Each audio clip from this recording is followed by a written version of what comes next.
Совет әгзалары район башлыгы Равил Кузеровка үзләрен борчыган иң мөһим мәсьәләләрне җиткерделәр. Районның кече бизнес берләшмәсе рәисе Сергей Смирнов 54-нче федераль законга кагылышлы фикерләрен әйтте.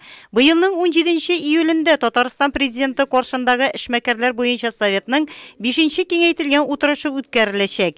Әлеге уңайдан утырышта эшмәкәрләрнең хокукларын яклау буенча Татарстан Республикасы президенты каршындагы уполномоченныйга карау өчен мөһим тәкъдимнәр белән вәкил җибәрү турында сүз барды.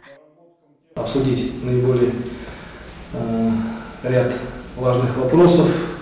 В частности, может быть, их будет у нас не только 3, может быть, у нас их будет и более, поэтому и в целом принять свое как-то видение, решение, может быть, и по крайней мере, чтобы мы могли знать все совместно знать с территории нашего района, какие у нас головные боли в целом.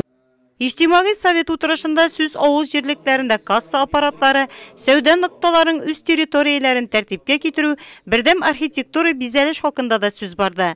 Район башлыгы Равил Кузеров сөйләшү барышында конкрет тәкъдимнәр дә кертте. Алга таба булачак совет утырышының вакыты да билгеләнде.